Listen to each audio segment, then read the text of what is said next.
Estamos de volta aqui no programa Em Discussão pela sua TV Assembleia, canal 8.2. Você também pode nos assistir através das plataformas digitais. E hoje estamos conversando sobre empreendedorismo. Aqui no nosso bate-papo bacana, informal. A gente conversa agora, continua a nossa conversa com o Rosário Brito e Renata Câmara, elas que são analistas do Sebrae Paraíba. Rosário e Renata, a gente no primeiro bloco conversou muito sobre o impacto da pandemia nos empreendedores, dos pequenos e médios empreendedores. Mas a gente pode dizer que o empreendedorismo feminino tem se destacado nessa pandemia?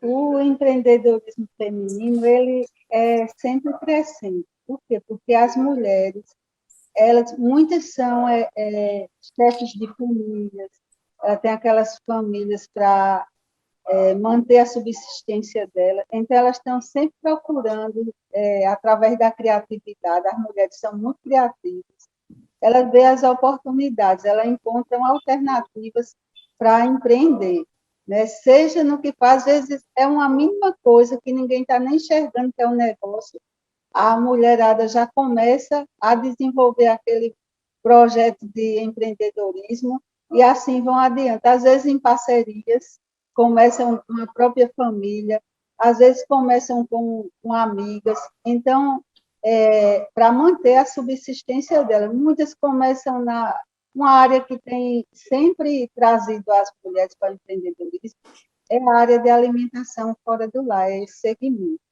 Elas começam, nós vemos que agora, na Páscoa, muitas começaram a fazer os docinhos, os doces diferentes, umas tortas, ovos de Páscoa caseiros.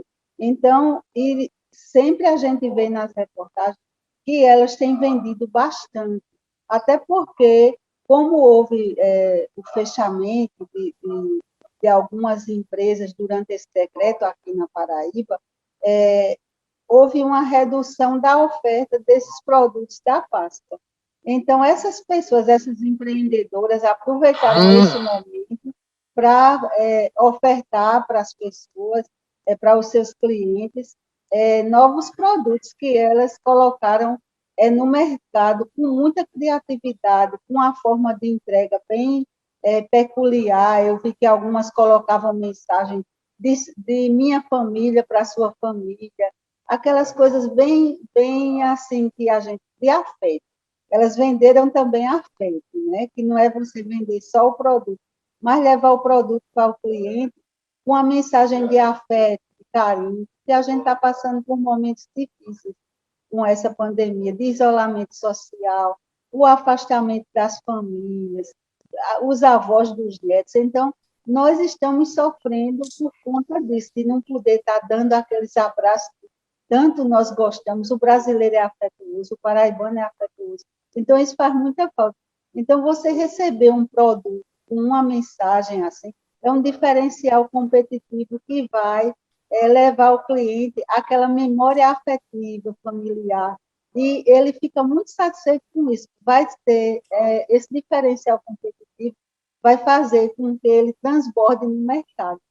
Por quê? Porque é o que a gente está querendo, é o que a gente está precisando nesse momento. A gente não está precisando nem só do produto, mas da mensagem de afeto, do afeto das pessoas, da empresa. Então, esse novo modelo de negócio aí que as pessoas estão fazendo está dando muito certo. Foi uma reportagem que eu li que dizia assim: a gente não vende bolo, a gente vende amor. A gente leva amor, né?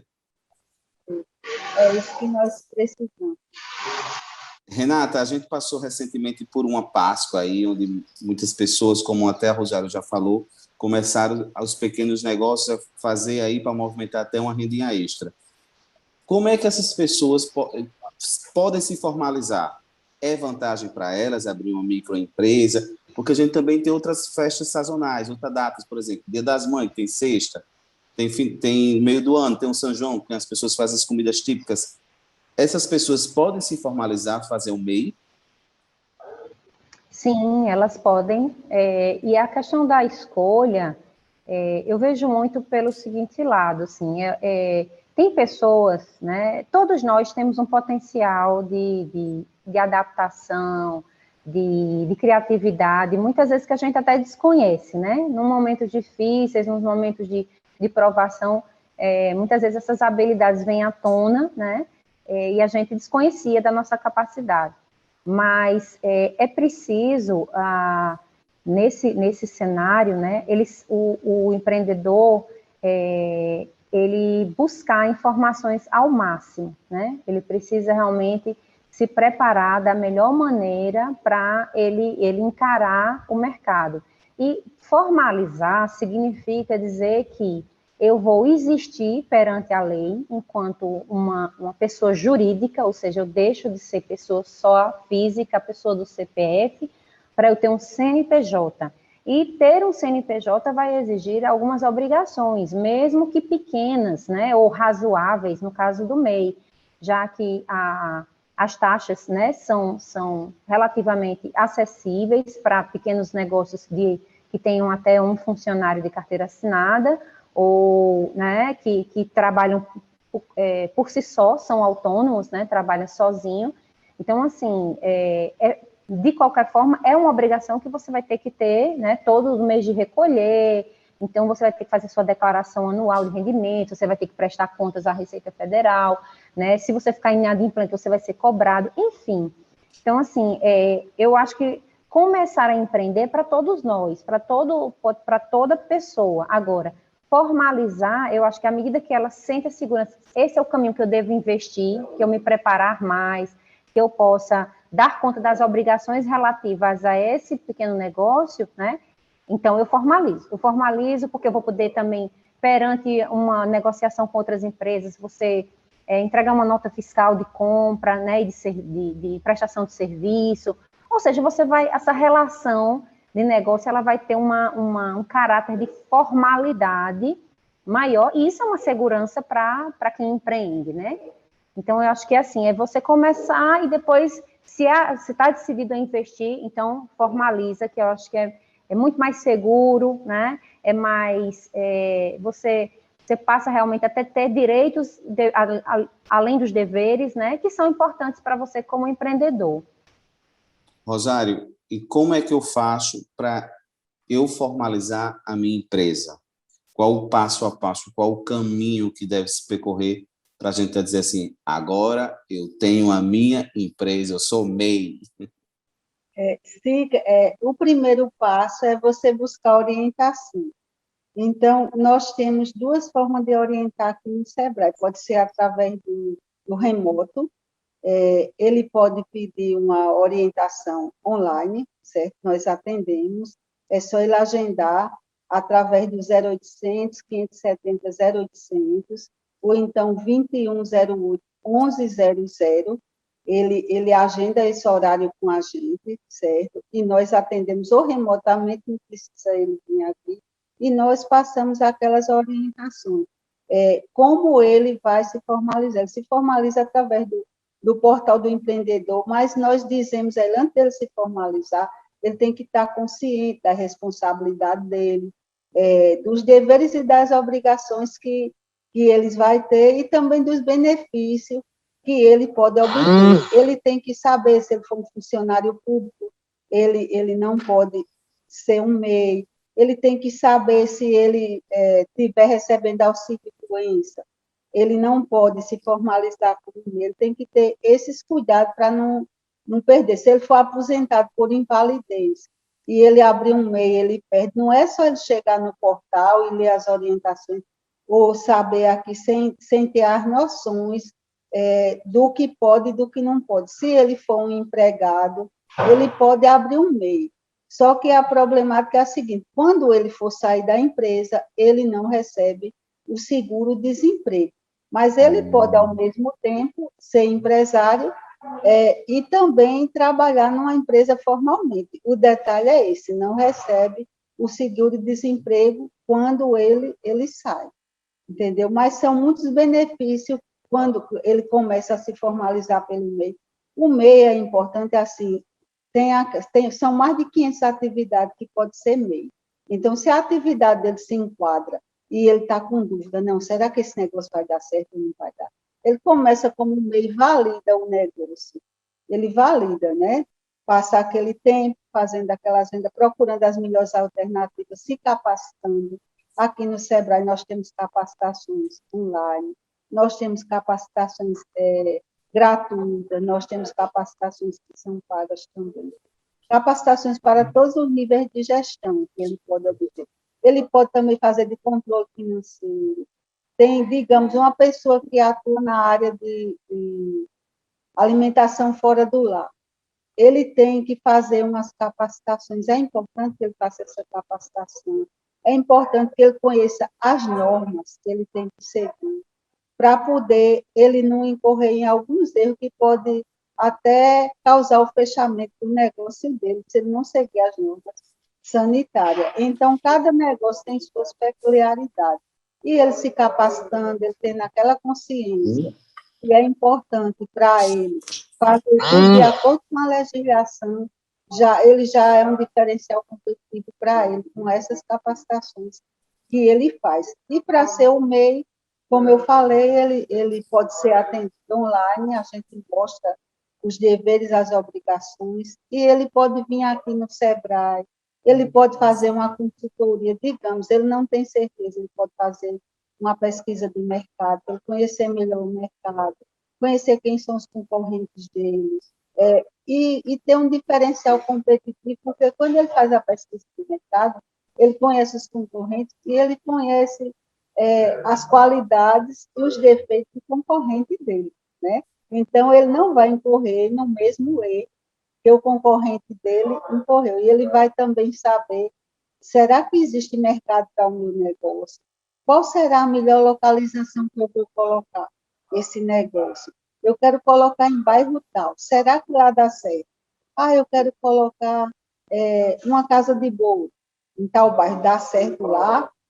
Se não der, qual é a melhor alternativa? Qual seria o outro local que eu posso colocar? Então, ele fica ciente de tudo isso. E quando ele vem para o primeiro atendimento aqui, a gente dá aquelas primeiras orientações, faz aquelas perguntas, para saber se ele também tem habilidade nesse negócio que ele quer atuar. Então, ele procurando o Sebrae, geralmente, 55% das pessoas que vão abrir um negócio.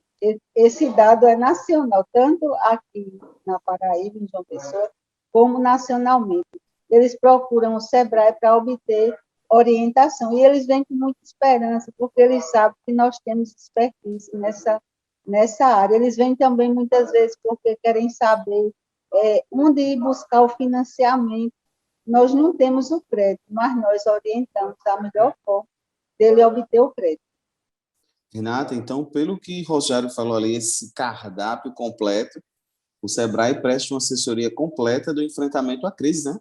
Dessa pandemia, não só durante a pandemia, né? O Sebrae, assim, a missão, né? A grande missão do Sebrae é promover o empreendedorismo e tornar as empresas sustentáveis, né? Não sustentabilidade só do ponto de vista ambiental, mas do negócio mesmo, né? Então, assim, ou com pandemia ou sem pandemia, né? O Sebrae tem aí essa larga experiência aí de anos apoiando a pequena empresa, conhecendo de perto as dificuldades, né, as limitações, mas também as potencialidades que os empreendedores de pequeno porte têm, né, para poder, inclusive, serem o que são, né, o grande sustentáculo da economia, porque, na verdade, apesar de, né, numa pandemia como essa, a gente vê realmente nas pesquisas resultados que nos assustam, né, do ponto de vista de sobrevivência ou mortalidade, que seja, né, porque muitas empresas realmente fecharam as portas, não conseguiram segurar a onda da Covid, mas são as pequenas empresas, elas também têm uma capacidade de se adaptar mais rápido do que grandes empresas. Às vezes as pessoas acham, não, é porque a grande ela tem mais fôlego orçamentário, nem sempre, né? Às vezes tem o fôlego orçamentário, mas ela tem dívidas enormes, né? Então, assim, quando ela demite muita gente, né, dependendo do mercado que ela está atuando, a pequena empresa, ela tem essa capacidade de se adaptar, ela tem um corpo mais enxuto, né, ela pode, inclusive, fechar, mas ela reabrir as portas com menos dificuldade do que uma grande empresa que tiver que fechar e reabrir de novo. Então, assim, o Sebrae, né, está de portas abertas, mesmo, né, operando diante de todos os protocolos sanitários, né, necessários nesse momento, fazendo um home office parcial, então estamos presencialmente lá pela manhã, das 8 às 12 horas, e atendendo de forma online nos demais períodos, né? A gente atende tanto por meio de chat online no nosso site, que a gente chama o Fale com Especialista, como também através da nossa central de relacionamento, que é o 0800 570 0800, ligação gratuita para tirar dúvidas, enfim, dar as informações mais básicas e, se necessário for, agendar com um técnico para uma conversa mais aprofundada. Eu quero agora para a gente encerrar nosso bate-papo, que está muito gostoso, a gente ficaria por um bom período, mas eu quero uma dica das duas, uma de cada, para a gente dizer alguma gente ainda está tentando se reerguer, está meio perdido ainda. Renata, qual seria a sua dica para esse microempreendedor que está com as pernas cambaleando para se reerguer? Qual seria a sua dica?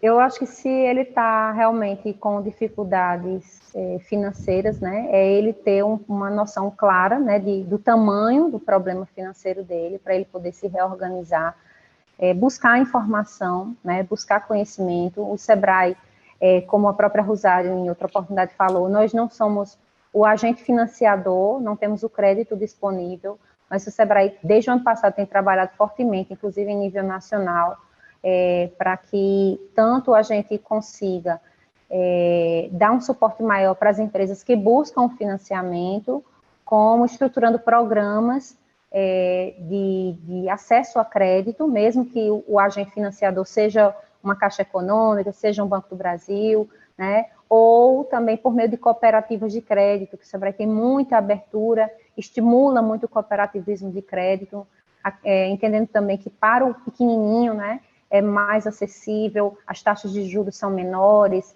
o modelo das cooperativas favorecem os associados, ou seja, ele passa a ser realmente um cooperado e, de certa forma, um acionista da cooperativa quando há divisão de lucros. Então, assim, a dica que eu dou é buscar informação, né, buscar conhecimento, buscar entender como é que está a real situação, né, eu acho que para tudo tem solução, menos a morte, né, e o Sebrae tem aí muitos cursos também online gratuitos para dizer assim, não vou fazer curso agora se eu estou devendo, se eu não tenho dinheiro para pagar.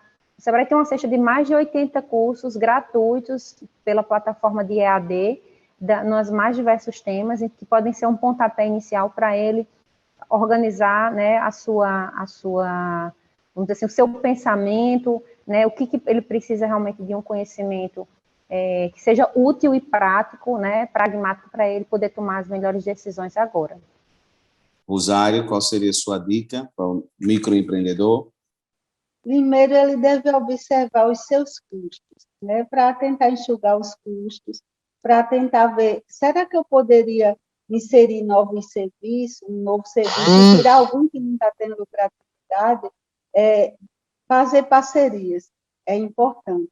Quando você faz uma parceria de ganha-ganha, aí muitas vezes você tem aquela vantagem competitiva e lhe ajuda a sobreviver. Ou será que eu poderia, nesse momento que eu estou sem recursos, seria bom uma sociedade, eu buscar fazer essa sociedade, se eu não sou MEI, sou um ME, se eu for um MEI, eu me tornar um ME e fazer essa sociedade, para eu tentar essa sobrevivência, ou então buscar um novo mercado também, ele tem que fazer isso, observar a forma como ele está atuando no mercado, com os fornecedores, como é que ele está pagando os fornecedores, ele está pagando antecipadamente, eu poderia fazer uma negociação com esses fornecedores, eu estou com dívidas, como eu poderia negociar perante o sistema bancário, como eu poderia sair dessa situação que eu me encontro nesse momento? Será que eu tenho que buscar realmente o financiamento? Ou será que eu tenho outra forma, eu posso pedir a familiares, a amigos, e assinar um termo de acordo e depois ir pagando? Se pensar nisso aí também. Ou então dizer assim, eu faço uma parceria e reduz os meus custos. Eu fico vendendo o produto do outro fica vendendo o meu, e assim sucessivamente, mas tentar sair desse descontrole, se houver um descontrole financeiro, e buscar também, como a Renata falou, a capacitação, o conhecimento. Muitas vezes, por falta de capacitação, por falta de qualidade no atendimento, será que ele está atendendo o cliente bem? Ele está deixando o cliente satisfeito? Será que os funcionários dele estão motivados para atender o cliente bem? Ele está capacitando o funcionário dele? Ele está motivando ele? Então, tudo isso influi positiva ou negativamente na vida de um empreendedor, de um empresário que quer se manter no mercado nesse momento. E buscar também as consultorias, se ele puder. Nós temos consultorias gratuitas, temos as orientações também. Às vezes chegam pessoas aqui que ele tem tudo para ganhar dele, mas ele não está enxergando aquilo que faz. E só com a conversa aqui, na orientação, a gente já dá umas dicas para ele, e ele sai daqui, como eu atendi uma cliente da área da educação um dia, e ela não estava enxergando que o dinheiro estava lá no negócio dela. E eu dei uma dica a ela, e depois ela voltou, ela disse, eu não tenho dinheiro para consultoria, eu disse, mas eu vou lhe dar uma dica para uma verdadeira consultoria nesse seu negócio. E ela voltou depois para agradecer, dizendo, olha, agora eu estou vendendo, agora eu vou fazer uma consultoria. E ela fez mesmo depois e se reorganizou, ela mapeou os processos dela. Rosário e Renata, muito obrigado pela disponibilidade de vocês aqui em participar desse nosso bate-papo aqui no programa Em Discussão. Obrigada a vocês pela oportunidade.